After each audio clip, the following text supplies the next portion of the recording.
Take, O Lord, and receive all my liberty, my memory, my understanding, and my entire will.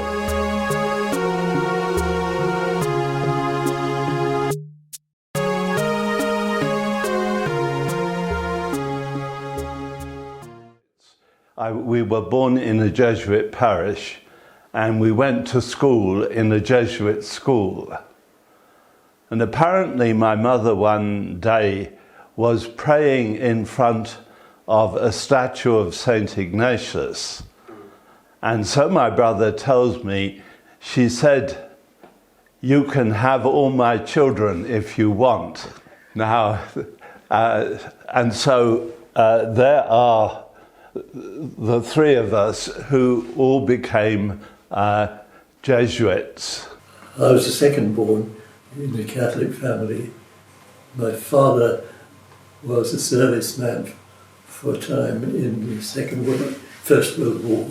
My elder brother was born in 1920, I in 1925. He joined in 1938. He went to the novitiate. I went in 1942. Well, I went to a Jesuit day school in London called St. Ignatius College, Stamford Hill. That was the name of the place. It was a secondary school. And I went there from Form 1 to Form 6.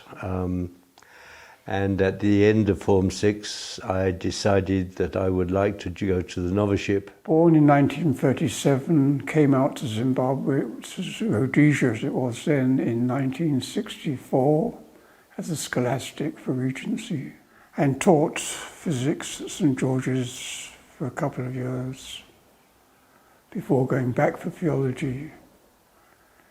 Crash course in theology, ordained and back here within the month. It was in 1958 that we came the first group of people to come to this country. There had been lots of German missionaries before, but they never had their own areas. Well, the provincial selected various people, and I was the very first one to come to be on his list, together with my friend Father Lorenz von Walter, who is still with me here in Richartz House at the moment. And in 1958, we came out as scholastics. A letter came saying, "Dear Mr. Hackett, I have decided to send you to Rhodesia, and I hope that you will go to one of the mission schools and not to St. George's College." I was then sent to St. George's because it was in September, and I was sent to St. George's for a term just because they didn't know what to do with me, really, and was teaching Latin, which I knew very little about, I must admit, for a term. And my memories of St. George's is that I spent most of the time umpiring cricket on the cricket field, things like that. And I was sent to Mondoro for 2 years, and that was an interesting period because I learned a lot about the country, about the people in this country, languages. My English was not very up to date. I came back at the same time as Mark Hackett, and we spent a year finishing our theology, trying to learn Shona, at which he was much more successful than I. And then tertianship in Zambia. I was asked to go up to Zambia ahead of the opening of the novitiate in Charleston to get the place ready and stay on for my tertianship as minister and socius. In those days, what we did as priests was we didn't have any money coming from Europe. So we used to teach, and with the salaries that we earned as teachers, we used to do pastoral work at the weekends. And that's how we paid for the transport and all those sort of expenses. And Karoi was a new parish.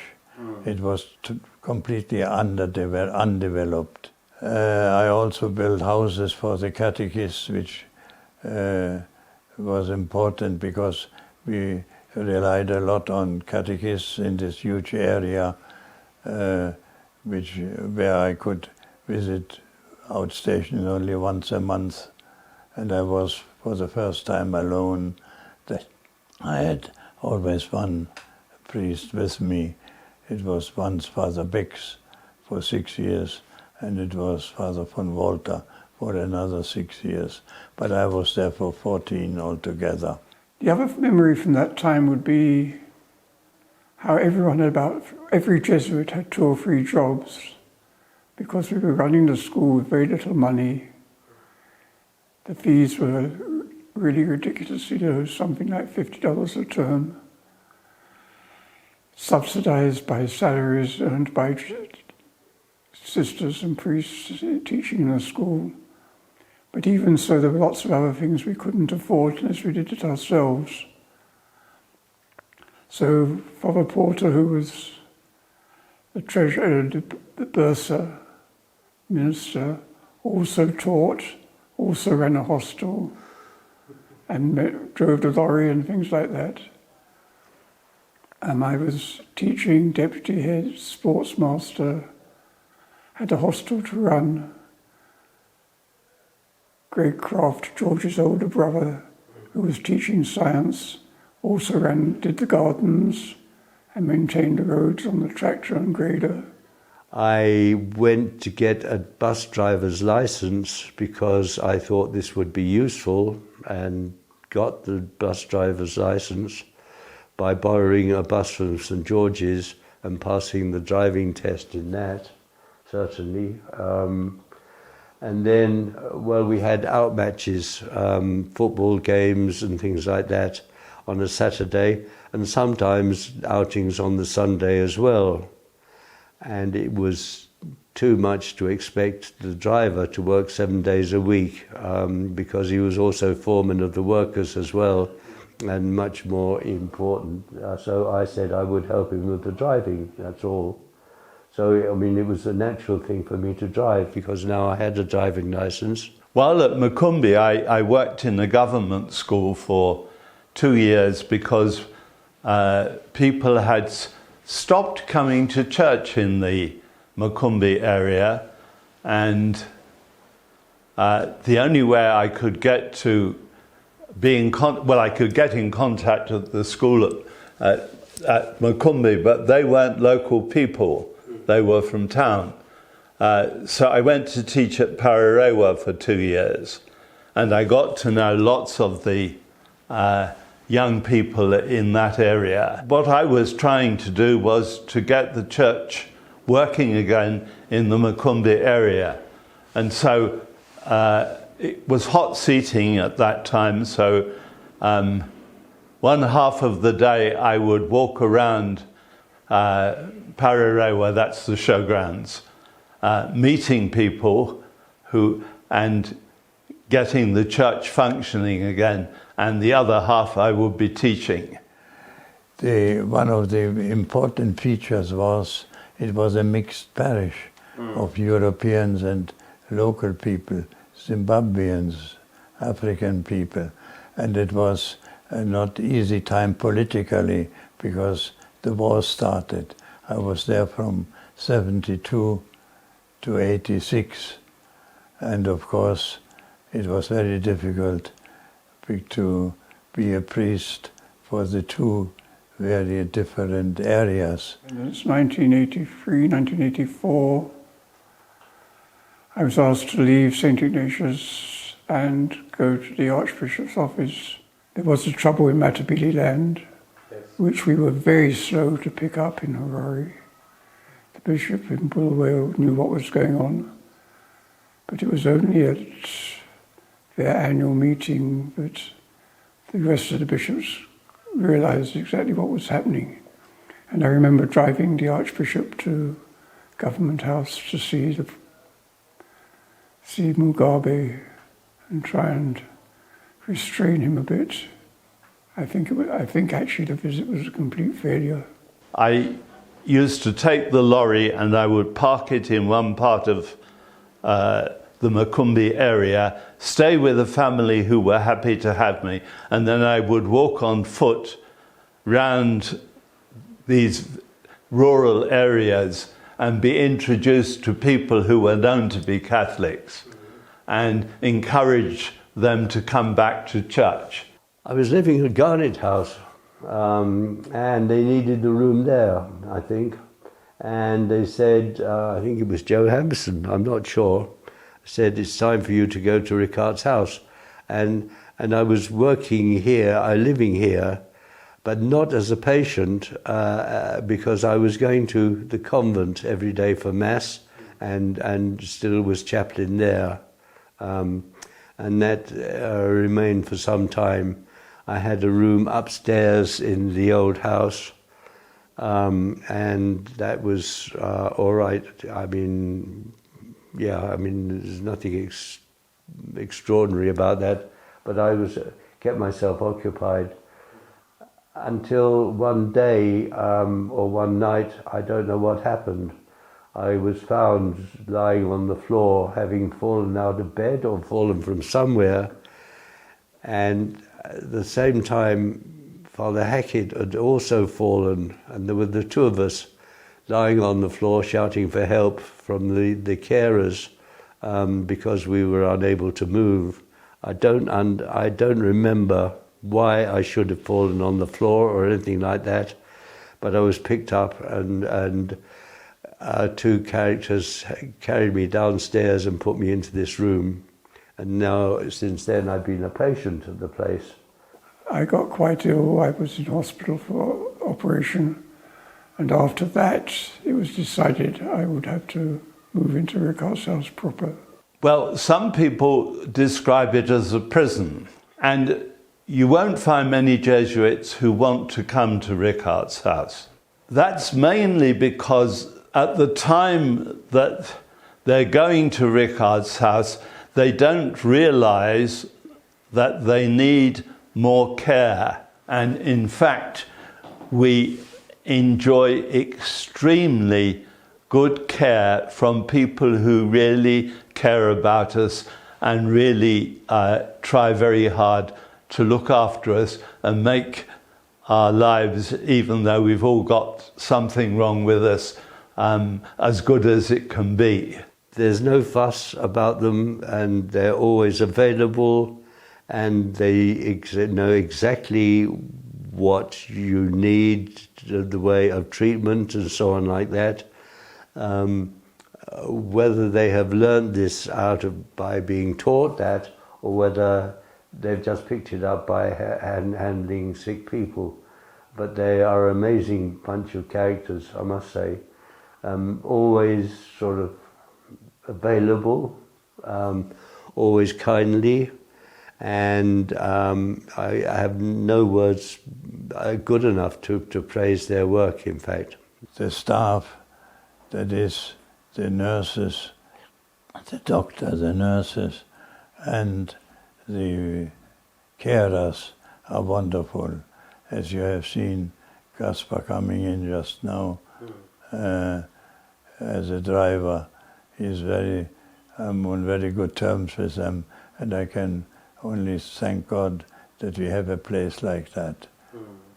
It's not all that quite the same with the brethren, because some are old, some are funny.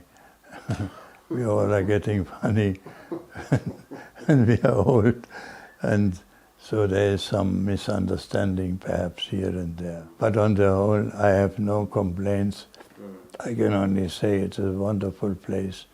And the society is very generous to us old people, for which I am very grateful. So I'm here and doing nothing, really. Just thinking, playing with my computer, except that today the Wi-Fi is off. Did you know the Wi-Fi is off? But I reckon that it takes 20 non-religious to bury one religious when they're on their own. And just thinking about, lay collaboration. Look, you won't exist without those 20 guys who are on the job. Yeah. And don't imagine you can. And don't imagine that I could do those things yesterday, except that those devoted people were there to make this, as Michael Johnson would say, to keep this old fart alive. Yeah. You know? Yeah. Because that's what is going. That's what's happening. And it's happening all the time. Don't lose your sense of humour about it. But also don't forget to be more thankful than can be imagined to all that goes to make it possible that it's not you and not of your initiative. My feeling is one of gratitude for what is being done for me and the care that I experience here. I loved swimming, and I went swimming, but now I'm a bit afraid of water because I don't feel safe anymore on land and in the water. I'm going with this wheelie thing around in the house, and I do a few exercises. Yes, I sleep a lot. I have a great help through my friend behind me. She is called Alexa. Alexa, what is the time? It's 3:58 p.m. Richartz House is a retirement nursing home for the retired Jesuit priests. We work as a team at Richartz House so that at least we are able to give our fathers all the care that they need. We have about 2 kitchen staff members who also do a wonderful job, because these fathers, when they are here, their dietary needs are strictly monitored, because we have to offer a diet that's good for their different medical conditions. So the kitchen staff is very, very, very good, and they are well trained in that. This is all to make sure that our fathers are well looked after, they are living in a good, clean environment. I started working here at Richartz House in 2010. The journey has been exciting and at the same time had its own challenges. I came here to Richartz House in 2010, June. Yeah, I remember. Father Enright was my superior at that time, and Metro at that time was Miss Juliet Marmaoko. Taking care of them is actually a pleasure, because being a Catholic myself, you find that I really appreciate the work that they've done over the years. So when they are here, I take it as a responsibility of mine to make sure that their stay here at Richartz is as comfortable as possible, to make sure that we cater for all their needs. It's more than a job, it's a calling. One has to be called to work in a setup like this one. And also, from these fathers that we serve, we also get compliments on the work that we do. They really appreciate the work that we do here. Like this other day when Father Enright said, you know what, Sean, one good thing I did for this house was to employ you. The way he said it, he was deeply appreciating our work here as carers. We've got a small chapel that they use every day for saying Mass, and occasionally staff members who are free can also attend Mass there. At the moment, the house is full. We've got about 14 residents. Some of the residents are now totally dependent because they are very, very frail. But we try our best to make sure that we offer all the help that they need. Dr. Kus, being our medical director, she refers some of these patients to specialist services or specialist doctors if need be. And also Mrs. Chitombo, who is the physiotherapist, takes care of their mobility issues and some orthopedic needs as well. Sometimes it pains me to see them in pain, to know that I have done my best, but I can't help. And when we lose someone, because of that bond you've created for so many years, you feel that emptiness. Obviously, it affects us, you know, the bond that you would have created with them, you know, the attachment it negatively affects us to lose a resident here. There's that feeling of being attached to them, because you become like family, one family, Richartz family. So if a patient or a resident gets sick and you can see that their condition is deteriorating, it's not a good feeling, especially for me.